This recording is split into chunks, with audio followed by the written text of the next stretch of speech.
مسجد نبوی کی تعمیر کے دوران تمام صحابہ کرام اور نبی کریم صلی اللہ علیہ وآلہ وسلم خود اس مسجد کی تعمیر میں مزدوری کر رہے تھے۔ تمام صحابہ کرام ایک ایک پتھر اپنے سر پر اٹھا کر لا رہے تھے، جبکہ عمار بن یاسر اپنے سر پر 2 پتھر اٹھا کر مسجد کی تعمیر میں اپنا حصہ ڈال رہے تھے۔ نبی کریم نے جب حضرت عمار بن یاسر کو 2 پتھر اپنے سر پر اٹھا کر لاتے ہوئے دیکھا تو نبی کریم کو اپنے اس صحابی پر بے حد پیار آیا اور آپ نے حضرت عمار بن یاسر رضی اللہ تعالیٰ عنہ کی پیشانی سے گرد کو جھاڑتے ہوئے ارشاد فرمایا کہ عمار بن یاسر کو ایک باغی جماعت قتل کر دے گی، یہ ان کو جنت کی طرف بلاتا ہوگا اور وہ دوزخ کی طرف بلاتے ہوں گے۔ اور پھر نبی کریم صلی اللہ علیہ وآلہ وسلم کی یہ پیش گوئی اس وقت سچ ثابت ہوئی جب جنگ صفین کے موقع پر حضرت عمار بن یاسر کو معاویہ ابن ابی سفیان کی افواج نے شہید کر دیا۔ جب حضرت عمار بن یاسر کی شہادت کی یہ خبر معاویہ ابن ابی سفیان کو پہنچی تو امیر شام معاویہ کہنے لگے کہ عمار بن یاسر کے قاتل ہم نہیں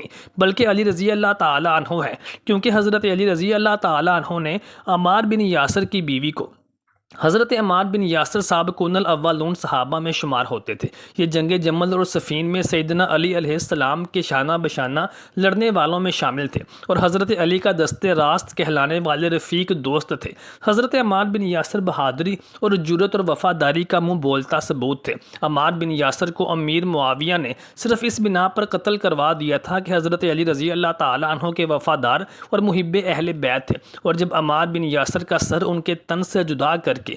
معاویہ ابن ابی سفیان کے سامنے پیش کیا گیا تو معاویہ نے کہا، امام بخاری نے حدیث نمبر 3660 میں روایت کیا ہے کہ ابن مسعود نے عمار بن یاسر کو کہتے ہوئے سنا کہ میں نے رسول خدا صلی اللہ علیہ وآلہ وسلم کو اس وقت سنا تھا جب آپ پر ایمان لانے والوں میں 5 غلام اور 2 خواتین سمیت ابو بکر صدیق راہ انہی میں آپ کے والد اور والدہ کو بہت زیادہ سزائیں دی گئیں۔ ابن ماجہ 150 میں ہے کہ عبداللہ ابن مسعود رضی اللہ عنہ کہتے ہیں کہ سب سے پہلے اسلام قبول کرنے کا اعلان کرنے والوں میں 7 افراد شامل ہیں۔ رسول خدا صلی اللہ علیہ وآلہ وسلم، ابو بکر صدیق، عمار بن یاسر کی والدہ سہیب، بلال اور مقداد۔ رسول اللہ صلی اللہ علیہ وسلم کو اللہ تعالیٰ نے آپ کے چچا ابو طالب کی وجہ سے محفوظ فرمایا اور ابو بکر کو اللہ تعالیٰ نے ان کے قبیلے کی وجہ سے محفوظ فرمایا، جبکہ دیگر تمام افراد کو مشرکین نے پکڑ لیا، انہیں لوہے کی ڈرہیں پہنائی گئیں، دھوپ میں چھوڑ دیا۔ اس حدیث کو البانی نے صحیح ابن ماجہ میں حسن کہا ہے۔ منصور جہاں سے نقل کرتے ہیں کہ ایک بار ابو جہل سمیہ رضی اللہ تعالیٰ عنہ کو گالیاں بکتا ہوا ان کے پاس آیا اور اپنے نیزے کے ذریعے ان کے نچلے حصے میں اتنی ضربیں لگائیں کہ آپ کو قتل کر کے ہی دم لیا اور آپ اسلام کی پہلی شہید خاتون قرار پائیں۔ عمار بن یاسر رضی اللہ تعالیٰ عنہ قدیم الاسلام اور مہاجرین اولین میں سے ہیں اور یہ ان مصیبت زدہ صحابیوں میں سے ہیں جن کو کفار مکہ نے اس قدر ایذائیں دی ہیں کہ جنہیں سوچ کر بھی بدن کے رونگٹے کھڑے ہو جاتے ہیں۔ ظالموں نے ان کو جلتی ہوئی آگ پر لٹا دیا، چنانچہ یہ دہکتی ہوئی آگ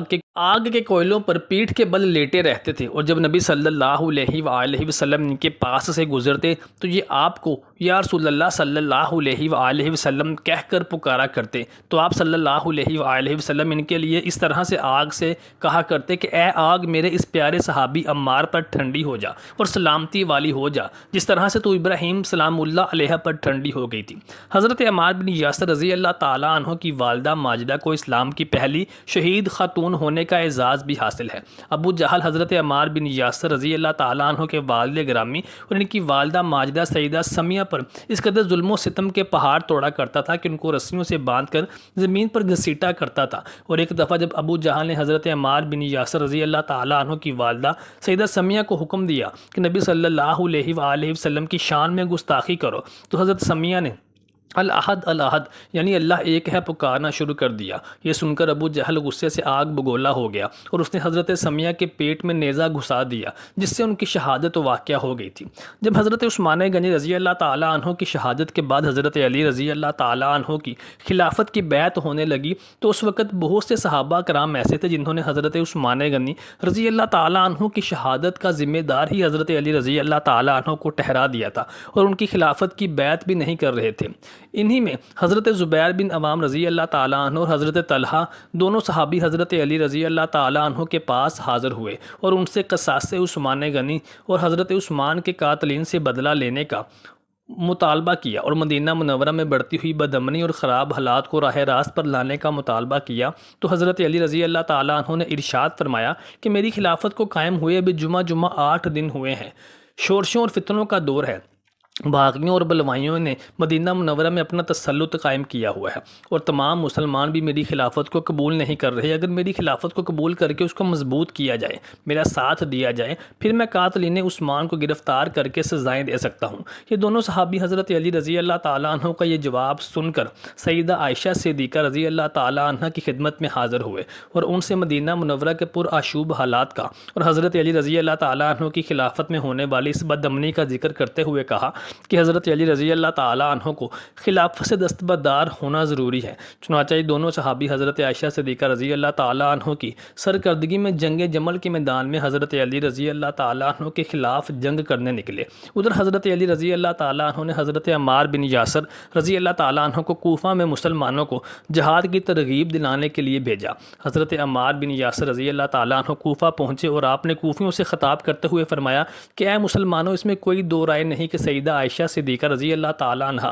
مومنین کی ماں ہے اور دنیا اور آخرت میں مسلمانوں کے لیے قابل عزت اور احترام ہے، لیکن اس وقت تمہیں حق اور غیر حق میں فرق دیکھنا چاہیے۔ چنانچہ کوفیوں کی کثیر تعداد حضرت علی رضی اللہ تعالیٰ عنہ کے ہمراہ جنگ جمل میں سیدہ عائشہ صدیقہ رضی اللہ تعالیٰ عنہ کے مد مقابل نکلی اور حضرت علی رضی اللہ تعالیٰ عنہ جنگ جمل میں فتح یاب ہوئے اور انہوں نے نہایت عزت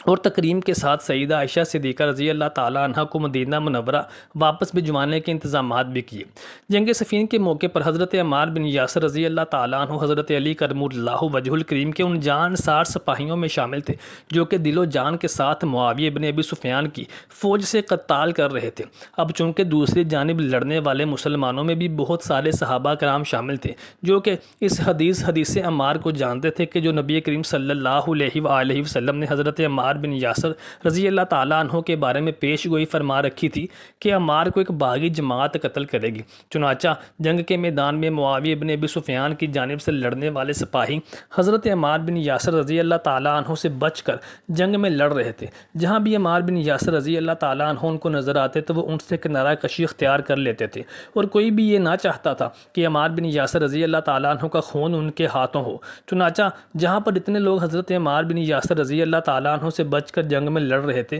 وہیں پر کچھ ایسے بھی تھے جن کو اللہ تبارک و تعالیٰ نے ہدایت سے نوازا اور انہوں نے جب حضرت عمار بن یاسر رضی اللہ تعالیٰ عنہ کو حضرت علی رضی اللہ تعالیٰ عنہ کی فوج کی جانب سے لڑتے ہوئے دیکھا تو ان کو حدیث عمار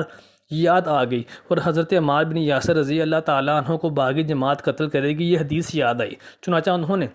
اس حدیث کو مد نظر رکھتے ہوئے معاویہ ابن ابی سفیان کی فوج سے دستبرداری کا اعلان کر دیا۔ ان میں سے کچھ ایسے تھے جو جنگ سے ہی دستبردار ہو گئے تھے، انہوں نے دونوں طرف کی فوجوں کو چھوڑ دیا تھا، اور کچھ ایسے تھے جو معاویہ کی فوج کو چھوڑ کر حضرت علی رضی اللہ تعالیٰ عنہ کی فوج کی جانب سے لڑنے لگے تھے۔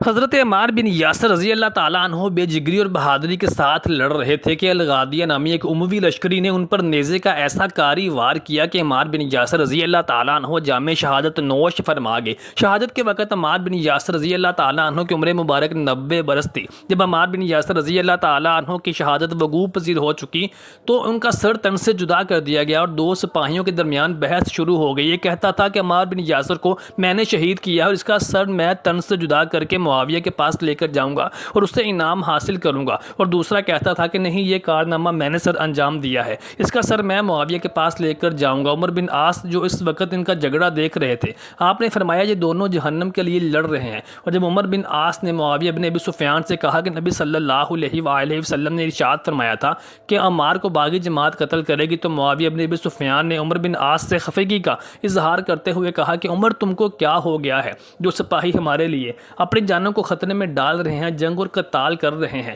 بہادری کے ساتھ لڑ رہے ہیں، تم ان کا حوصلہ بڑھانے کی بجائے ان کے حوصلے کو پست کر رہے ہو۔ پھر جب عمار بن یاسر رضی اللہ تعالیٰ عنہ کا سر معاویہ ابن ابی سفیان کے سامنے پیش کیا گیا تو عمر بن عاص نے کہا کہ عمار کی شہادت بہت بڑا ظلم ہے، تو معاویہ بن ابی سفیان کہنے لگے کہ تم عمار کے قاتل ہم نہیں ہیں بلکہ علی ہیں، وہ نہ عمار کو ہمارے مقابلے میں جنگ کے میدان میں لاتے اور نہ عمار شہید ہوتے۔ جب حضرت علی رضی اللہ تعالیٰ عنہ کو معاویہ بن ابی سفیان کا یہ جملہ معلوم ہوا تو حضرت علی رضی اللہ تعالیٰ عنہ نے فرمایا کہ معاویہ کیا یہ کہنا چاہتے ہیں کہ حضرت حمزہ بن عبد المطلب نبی صلی اللہ علیہ وآلہ وسلم کے چچا کے قاتل خود نبی صلی اللہ علیہ وآلہ وسلم ہیں، کیونکہ حمزہ بن عبد المطلب کو جنگ کے میدان میں نبی کریم صلی اللہ علیہ وآلہ وسلم ہی لے کر گئے تھے۔ محترم ساتھیوں، امید کرتے ہیں آپ کو ہماری آج کی ویڈیو پسند آئی ہوگی۔ برائے مہربانی کمنٹ سیکشن میں اپنی رائے سے آگاہ ضرور کیجیے گا۔